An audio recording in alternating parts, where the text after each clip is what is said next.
Oke, selamat siang sobat semuanya. Kita mau coba review kendala-kendala AC Grand Lipina atau mungkin mobil yang lainnya yang gak terasa dingin ya. Jadi lama-lama itu awal gejalanya tuh AC-nya tuh berasap ya, kayak embun. Lama-lama setelah berasap mengembun nguap, dinginnya makin berkurang lama-lama jadi nggak dingin. Nah ini kita lagi dicek dulu.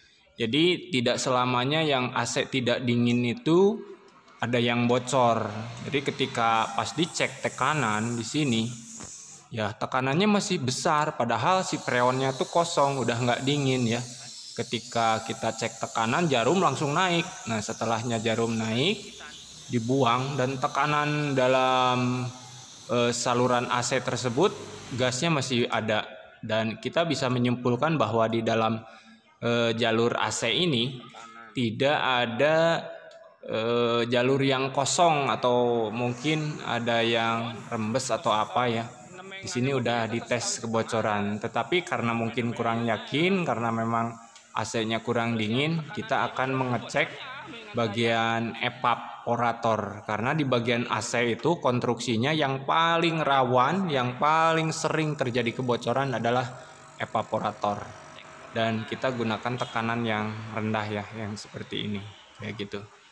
Jadi dicek dengan alat compression tester ini untuk tekanan AC. Jadi bisa langsung diisi sih freon, tinggal dicek. Nanti beberapa pekan dingin, kalau misalkan udah hangat lagi diisi lagi gitu juga bisa. Beli online lebih murah, tetapi kita pinginnya jangka panjang, jangan sampai buang-buang gas freon. Jadi kita cek aja di bagian yang rawan. Ini bisa dilakukan dengan cara pengecekan, diberi tekanan, terus pada sambungan-sambungan selang, konektor pipa, terus konektor selang fleksibel, di sini dikasih cairan sabun nanti ya, supaya kita bisa melihat bahwa ada kebocoran. Biasanya terlihat seperti ban yang sedang ditambal, di situ ada buih-buih udara ya. Di sini tekanannya masih bagus ya. Ketika dicek, bagusnya ini kalau cek tekanan itu diberi tekanan lebih dari 200 kPa. Di sini kurang lebih 1 jam ya, atau paling cepat aja 15 menit. Jadi kalau 1 jam atau 15 menit si jarumnya agak turun, itu masih bagus ya. Nah, kita cek nih, diulas-ulas pakai sabun, pakai busa, terus kita terangi pakai senter di bagian-bagian sambungan atau yang rawan-rawannya kayak gini. Nah, bener nggak ada kebocoran atau tidak? Dan ini harus jeli, jangan sampai tertukar dengan buih-buih busa sabun. Jadi biasanya kalau yang bocor itu kayak ada udara terus membesar, gelembungnya dari kecil membesar ya. Kita cek ya di bagian bawah, karena memang kompresor Grand Lipina itu posisinya di bawah alternator ya. Jadi mungkin paling dicek aja di sekitaran kompresor. Ini kenapa AC saya dicek udah nggak dingin, karena kemarin habis ganti pibel. Karena habis ganti pibel, saya takutnya kegeser-geser bagian kompresor, terus bocor AC-nya. Ternyata nggak bocor, memang ukuran freon itu kurang lebih 2 atau 3 tahun itu bukannya habis, tapi menguap ya. Jadi kalau misalkan kita udah nggak ngisi freon selama 3 tahun atau 5 tahun, nah ini nggak apa-apa isi, itu bukan berarti AC-nya bocor. Artinya si freon memang nguap ya. Ini tekanannya ya harus lebih dari 220 kPa. Dan ini mau coba bongkar evapnya, sekalian bersihin bagian saringannya ya. Ini kondisi saringannya yang sudah lebih dari 2-3 tahun lapuk begini, kotor dan udah berbau ya. Ini udah berbau ke bagian ruangannya. Jadi ketika AC-nya didinginkan malah pengap, jadi ada udara-udara yang tidak sedap ya ke bagian dalamnya. Jadi ini salah satu saringan atau bagian filter di evaporator di bawah ya. Nah ini letaknya di sini di bawah. Jadi letak saringannya ada di bagian transmisi center tengah. Oke, pemirsa semuanya, jadi di bagian evaporator di sini ada beberapa baut ya. Kalau filternya di sebelah kiri tuas transmisi si flapper, sedangkan untuk membongkar baut-baut, nah ini evaporatornya udah kita lepas. Jadi evaporatornya ada seal sambungan selang yang mudahnya dilepasnya hanya dengan baut 10 kalau nggak salah.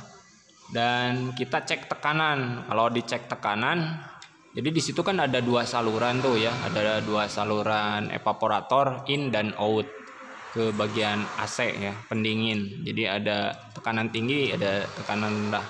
Dan kita salah satunya itu harus ditutup ya. Jadi kita tutup hanya satu jalur saja, hanya satu jalur di bagian evaporator yang keluar, yang bolong keluar. Artinya nanti kita akan ngecek tekanan gitu. Jadi satu jalurnya kita tutup pakai rubber atau karet, karet yang tebal ya. Nanti setelah karetnya tebal disimpan di bagian lubangnya, terus ditekan oleh bautnya kayak gitu. Nah, di sini ditekan. Jadi gimana caranya, yang penting si saluran yang salah satunya itu tertutup ya, pasang baut supaya nggak ada kebocoran. Nah, nanti si pen plug yang satu diberi tekanan ya, itu nggak usah tinggi-tinggi sih tekanannya, kurang lebih 200 sekian kPa. Dibiarkan, nanti dilihat AC-nya si evaporatornya direndam di air biar kelihatan. Nah kayak gini, diberi tekanan, tinggal dibocorkan si udara gas yang ada di tekanan kompresornya, terus dimasukkan ke evaporator. Nah setelah dimasukkan ke evaporator, lihat jarumnya turun atau enggak. Biasanya kalau bocornya gede, itu jarumnya langsung turun, langsung sekaligus turun. Nah itu bocornya besar, udah benar-benar diprediksi. Jadi kalau bocornya besar, apalagi lebih dari satu lubang, disaranin sih kalau evap jangan diservis ya pemirsa semuanya. Jadi beli aja, order di online kurang lebih berapa harga evaporator. Pastinya sih yang orisinil gitu, karena bahan kualitas yang orisinil biasanya lebih disesuaikan dengan fungsi kinerja. Nah kita selain dilihat dari jarum, walaupun jarumnya nggak gerak, di sini harus direndam ke air biar lebih tahu bahwa semikro apapun, sekecil ujung jarum apapun, kelihatan kalau tekanan dimasukkan ke dalam air. Ya harus teliti, airnya jangan sampai goyang. Biasanya baru masuk tuh berbuih kayak gini. Jadi didiamkan lama, nanti akan kelihatan bahwa itu yang bocornya. Ini adalah buih-buih udara yang baru terjebak di bagian kisi-kisi evaporator. Jadi dibiarkan aja suhu naik semua. Nanti kelihatan kalau yang bocor terus-menerus dari posisi titik kebocorannya ngeluarin udara. Tapi kalau dilihat dari jarum evaporator yang tekanan kompresinya tadi sih tidak ada kebocoran nih. Jadi andaikan kotor, nah ini pemirsa semuanya bisa sikat, karena salah satu kalau misalkan udara dinginnya tidak maksimal tersalurkan ke ruangan interior kabin pengemudi, ini biasanya banyak kotoran di bagian evap. Jadi gas freon yang sudah dingin bertekanan tinggi ini tidak bisa dialirkan si suhu Fahrenheitnya yang sudah dingin tuh ke ruang pengemudi, malah kecampur dengan kotoran-kotoran yang ada di evaporator, sehingga mungkin jadi bau yang tak sedap ya. Dan kita dibuka kembali tes kebocorannya karena mungkin sudah tidak ada kebocoran di bagian evaporator. Jadi ini hanya meyakinkan, jadi kita udah ngecek bagian evaporator bahwa di situ benar-benar tidak ada kebocorannya.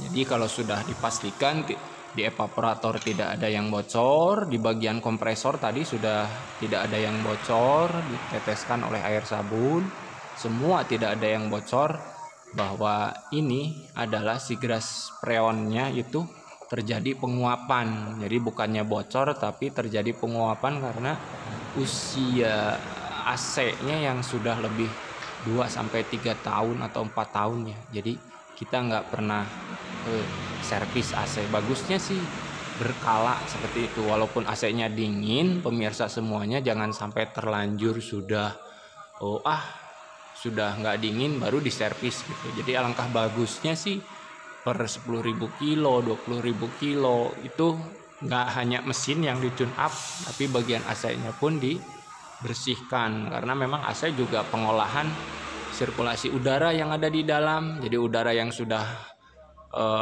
ada kotoran atau mungkin dari bawah ada jejak-jejak bekas kaki masuk ke filter, lama-lama nanti bisa kotor sih filter AC-nya ya. Jadi ini dipastikan bahwa di evaporator tidak ada kebocoran ya. Jadi deal kita tinggal pasang lagi evaporatornya ke bagian komponen AC ya. Jadi di komponen AC itu sebetulnya ada kompresor, receiver dryer, evaporator, terus salah satunya yang mirip radiator, udah nempel di radiator tuh namanya kondenser. Kondenser ini untuk mendinginkan gas yang panas ya. Kalau yang evaporator dialirinya oleh gas yang dingin. Kalau kompresor hanya mensirkulasikan. Kalau dryer yang seperti botol itu adalah menyaring gas freon yang bersirkulasi. Jadi emang ada komponennya gitu. Jadi si kompresor ini memang diputarkannya juga oleh mesin kayak gitu. Ciri-ciri yang mobil AC-nya nggak nyala, biasanya idle RPM atau mobil dihidupkan si itunya nggak nyala-nyala si kipasnya. Nah kita coba isi freon ya. Sebetulnya di sini mobil kelas 1500 cc disarankan harus 1,5 kaleng ya untuk freon. Tetapi kita mau coba bahwa 1 kaleng kalau udah dingin nggak apa-apa sih ya, hemat sebetulnya. Masalah dingin sih adanya di pengaturan suhu. Nah kita lakukanlah 2 kali, jangan sampai sekali memasukkan freon. Jadi si freon ini kocok-kocok, masukkan sekali, terus kita buka lagi, masukkan, buka lagi. Tentunya mesin harus dalam keadaan hidup ya. Jadi mesin mobil kalau ngisi freon harus dihidupkan karena memang bersirkulasi. Nah biasanya kalau udah kayak gini diisi, sambil diisi ada perubahan, idle up-nya udah mulai naik turun. Nah ini artinya suhunya dingin. Kita bisa cek di situ di samping selang pengisian freon, dipegang aja gitu, itu udah dingin ya. Kalau misalkan nggak dingin, wah nggak mungkin. Kalau AC-nya nggak dingin artinya bocor lagi. Kalau AC-nya udah dingin, bagian selang yang masuk ke evaporatornya ini udah ya, cukup 1 kaleng juga nggak masalah. Jadi nggak usah nunggu 1,5 kaleng sih. Bagusnya 1,5 kaleng karena mobil ke 1500 cc. Kalau LCGC 1 kaleng cukup. Biasanya kelas 2000 cc yang harus 2 kaleng ya, karena sirkulasi AC-nya panjang banyak. Untuk Grand Livina 1 kaleng ini cukup ya. Jadi standarnya 1,5 kaleng. Tapi kita kalau tetap beli 1,5 kaleng nggak bisa, jadi si freonnya tetap kebuang yang setengahnya gitu. Jadi kita beli 1 kaleng aja udah bisa dingin, nggak apa-apa. Nanti suatu saat kapan-kapan kita bisa isi kembali freonnya. Ini udah dingin ya, udah dingin. Kalau udah bagian pipa yang ke evapnya udah dingin, pasti di bagian isi-isi dalam ruangan mobil pasti udah dingin gitu. Nah kita cek tekanannya di sini tuh, jadi tekanannya naik turun. Nah ini turun, idle up-nya sedang turun. Jadi kalau idle up sudah AC-nya sedang bekerja, tekanannya naik. Kalau idle up-nya turun, dia turun. Jadi di RPM atau langsam atau stasioner mesin mobil itu si idle up-nya digerakkan oleh suhu AC-nya juga. AC-nya dingin, dia turun. AC-nya suhunya agak turun, dia naik lagi. Jadi menjaga suhu yang disetting oleh potensio AC tetap RPM si suhunya segitu. Misalkan kita setting yang 16 derajat, 17 derajat kayak gitu, dia tetap di 16. Sekian reviewnya ya, terima kasih.